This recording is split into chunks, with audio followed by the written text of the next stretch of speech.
سلامونه ګرانو لیدونکو، په دې هیله چې تاسې ټوله به روغ او جوړ یاست. نن درته د پتالوژي مضمون یو بل درس وړاندې کوم. په تېره ویډیو کې موږ تاسې پر اپوپتوزیس باندې خبرې وکړلې.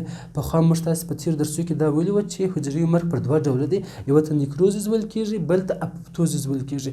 دا دوه د حجروي مرګ هغه مین ډولونه دي، خو په بعضې حالتونو کې حجره په نور دوه ډولو سره هم مړه کېږي چې هغه ته موږ تاسې یوه ته نیکروپتوزیس وایي او بل ته پایروپتوزیس وایي. نن د خیر سره موږ تاسې په دې ویډیو کې پر نیکروپتوزیس، پایروپتوزیس او اوټوفاجي باندې خبرې کوو. نو اول راځو نیکروپتوزیس ته. نیکروپتوزیس د نامه څخه معلومیږي دا داسې حجروي مړینه ده چې په دې کې ځینې خواص د نیکروزیس دي او ځینې خواص د اپوپتوزیس دي. مثال که چیرې زه تاسې یو حجره رسم کوم، لکه څنګه چې موږ تاسې په تېرو درسونو کې په اپوپتوزیس کې وویله، دلته مثال زه دا یو حجره رسموم. دا زموږ تاسې د بدن یو حجره ده. په اپوپتوزیس کې موږ تاسې وویل چې زموږ د حجرې د سلیم ممبران پر سطحه باندې یو ریسپټور شته چې هغه ریسپټور ته TNF ریسپټور ویل کېږي. مثال د خبرې دا زموږ تاسې د بدن د حجرې د سلیم ممبران پر سطحه د ریسپټور د TNF ریسپټور. په نیکروپتوزیس کې دغه TNF ریسپټور بغیر د TNF د یو بلې مادې په واسطه تنبیه شي. په اپوپتوزیس کې خو موږ ویل چې د TNF ریسپټور د TNF په واسطه تنبیه کېږي، خو په نیکروپتوزیس کې بیا موږ تاسې وایو چې دلته دغه ریسپټور بغیر له TNF د یو بلې مادې په واسطه تحریک شي.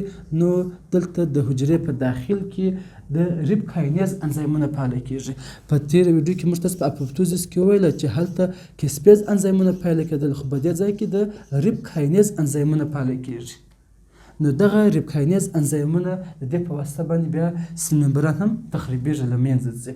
موږ تاسې وایو چې کله TNF ریسپټور د یوې بلې مادې په واسطه باندې تحریک شي، د دې پر ځای چې کسپیز انزایم فعاله شي، کسپیز نه فعاله کېږي، د کسپیز پر ځای ریب کاینیز انزایمونه فعاله کېږي چې په نتیجه کې د حجرې سکلیټ هم قطع کېږي، DNA هم ټوټه ټوټه کېږي، د هغه تر څنګ د حجرې سلیم ممبران هم تخریبېږي، له منځه ځي.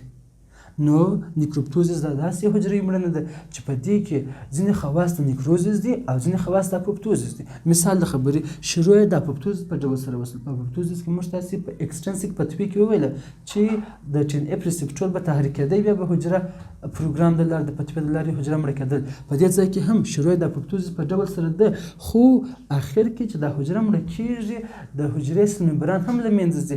پای یا اخر کې د نیکروزیس په ډول سره حجره مړه شوله. نو ځکه دې ته نیکروپتوزیس ویل کېږي چې شروع د نیکروزیس په ډول سره او ختم شروع د اپوپتوزیس په ډول سره او ختم د نیکروزیس په ډول سره ترسره شو. نو په دې ځای کې موږ تاسې وویل چې د حجرې سایتوسکلیټون قطع شو، DNA ټوټه شوله، دغه تر څنګ سلیم ممبران قطع شو. دلته په داخل کې مایتوکندریا شته، هغه مایتوکندریا هم ډیمیج کېږي، له منځه ځي. کله چې د مایتوکندریا له منځه ولاړله، نو په دې وخت کې ATP کمیږي، د لایزوزوم انزایمونه راوځي او هغه دغه سلیم ممبران پسې تخریبوي. شروع د اپوپتوزیس په ډول سره شوله او ختم د نیکروزیس په ډول سره ترسره شو. بل موږ تاسې وایو چې بل د حجرې مرګ بل ډول چې دغه پایروپتوزیس دی. پایروپتوزیس کلمه ده که خپله راسو، پایرو معنا تب، او اپوپتوزیس خو اپوپتوزیس ته ویل کېږي. نو پایروپتوزیس داسې حجروي مړینه ده چې په دې کې تبه یا التهاب رامنځته کېږي. کله چې موږ تاسې ویل مثال دا حجره د اپوپتوزیس پکې رامنځته شو، ډېر ډومین مثال د خبرې تنبیه شو. په دې کې کسپیز انزایمونه فعاله شوله. د کسپیز انزایمونو تر څنګ زموږ تاسې په حجراتو کې امپلوموزوم شته، دغه امپلوموزوم هم تنبیه کېږي. کله چې امپلوموزوم تنبیه شو یا دا تحریک شو، نو په نتیجه کې زموږ تاسې د حجرې په داخل کې التهاب رامنځته کېږي. نو پایروپتوزیس د دې شروع هم د اپوپتوزیس په ډول سره شوله، کسپیز انزایمونه فعاله شوله، دغه تر څنګ د حجرې سکلیټ قطع شو، DNA ټوټه شوله، د دې تر څنګ امپلوموزوم یې هم فعاله کوي. کله چې امپلوموزوم فعال شو، نو دغه امپلوموزوم راځي زموږ تاسې په حجراتو کې التهاب رامنځته کوي. نو په لنډ ډول سره داسې ویلی شو چې پایروپتوزیس د حجروي مرګ داسې یو ډول دی چې په دې کې التهاب رامنځته کېږي.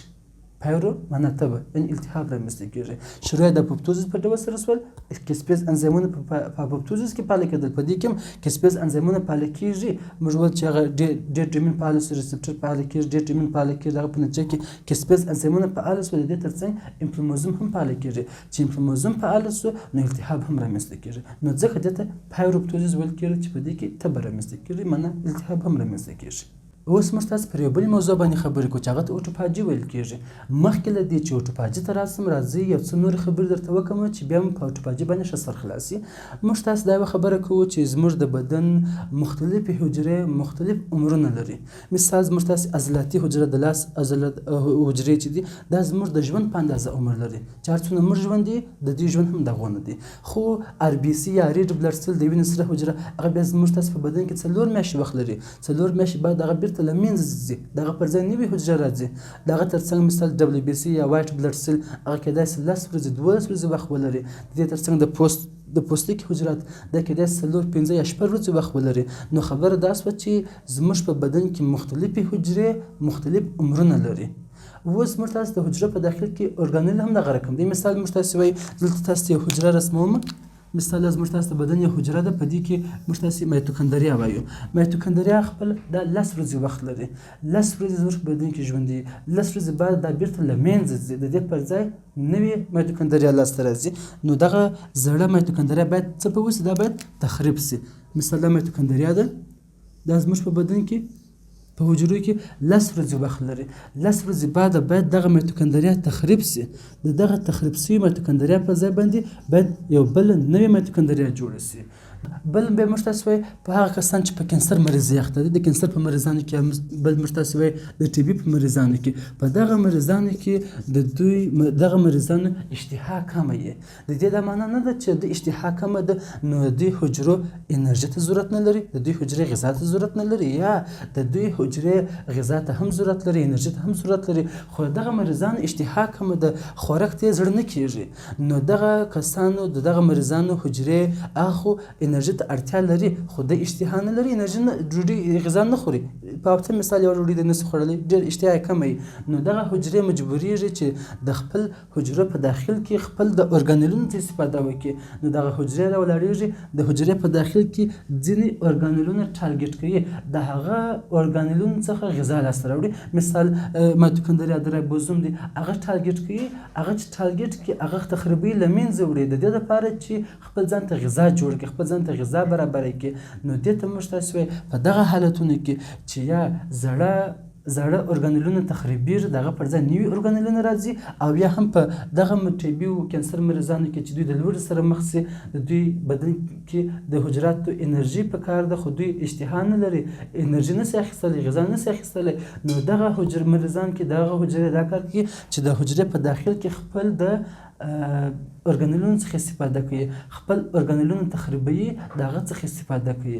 نو دې ته اوټوفاجي ویل کېږي. اوټوفاجي موږ تاسو داسې ویلی سو چې د ټرن اور په وخت کې، ټرن اور دا معنی چې د زړو ارګانیلونو تخریب او د هغه پر ځای نوي ارګانیلونه جوړېدل، او یا هم د اشتها د لوږې په وخت کې، لکه موږ چې د ټي بي او کینسر په مریضانو د لوږې په وخت کې چې حجره خپل د ارګانیلونو څخه استفاده کوي د انرژي په ډول، دې ته اوټوفاجي ویل کېږي.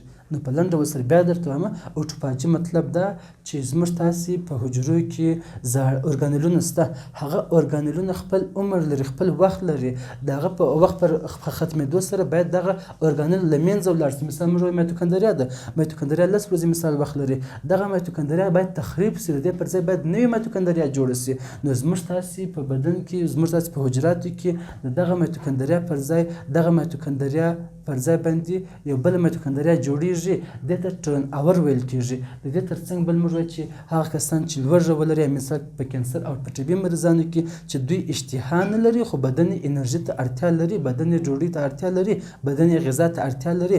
نو په دې وخت کې دغه مریضانو په حجراتو کې دغه حجرې راولاړېږي، خپل د بدن په داخل کې ارګانیلونه هغه تر هدف لاندې راولي او هغه تخریبوي، په دوه شیانو باندې تبدیلوي، په امینو اسیډونو باندې بدلوي او په بل موږ تاسو وایو په پټي اسیډونو باندې بدلوي. په دغه دوه شیانو باندې بدلوي او بیرته د دغه شیانو څخه تش لاسته راوړي، انرژي غذا لاسته راوړي.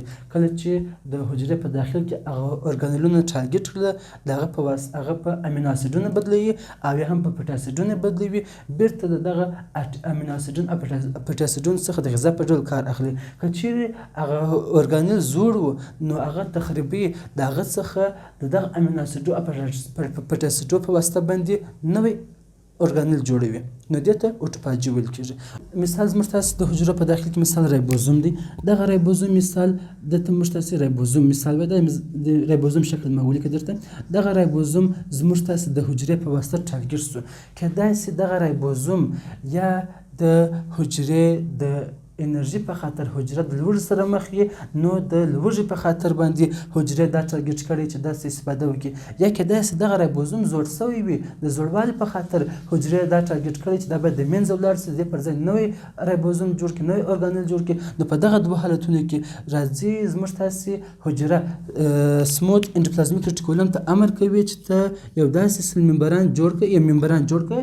موږ تاسې سل ممبران هم د فاسفولیپید بایلایر څخه جوړ شوی دی. نو سموت اندوپلازمیک ریټیکولم ته امر ورکوي حجره چې ته داسې ممبران جوړ کړه چې پر دغه رایبوزوم باندې راوګرځوه، پر دغه موږ تاسې پر دغه اورګانیل باندې راوګرځوه. نو سموت اندوپلازمیک ریټیکولم داسې اورګانیل ممبران جوړوي چې دغه ممبران پر دغه رایبوزوم باندې راګرځي. کله چې دغه ممبران پر رایبوزوم یا پر دغه اورګانیل باندې راوګرځوي، نو دا بره راځي د لایزوزوم سره یو ځای کېږي، چې بیا کله دا د لایزوزوم سره یو ځای شو، بیا موږ تاسې دې ته ویلی سو پګولایزوزوم. پګولایزوزوم چې رامنځته شو، په دې وخت کې د لایزوزوم په واسطه باندې د لایزوزوم انزایمونه پر ترشح کېږي او دغه اورګانیل تخریبوي. چا ته اړوي؟ یا امینو اسیډونو ته اړوي او یا هم پټ اسیډونو ته اړوي. نو په لنډ ډول سره دا درته وایم چې موږ تاسې وویله اوټوفاجي دې ته ویل کېږي چې زموږ حجره کله د لوږې سره مخ شي، نو دغه حجره راځي خپل اورګانیلونه خوري، هغه څخه د انرژي په ډول استفاده کوي. دغه اورګانیلونه په امینو اسیډونو باندې بدلوي او یا هم په پټ اسیډونو باندې بدلوي او دې څخه د غذا په ډول استفاده کوي. او یا هم بعضې وخت زموږ د حجرې په داخل کې چې کوم اورګانیلونه دي هغه زاړه سي، دا باید تخریب سي، دې پر ځای باید نوي اورګانیلونه جوړ سي. نو په دغه وخت کې هم حجره راځي خپل اورګانیلونه ټارګېټ کوي. مثال رایبوزوم یې ټارګېټ کوي، کیدای سي دغه رایبوزوم زوړ و، دې پر ځای نوی جوړوي، او یا هم کیدای سي دغه حجره د لوړ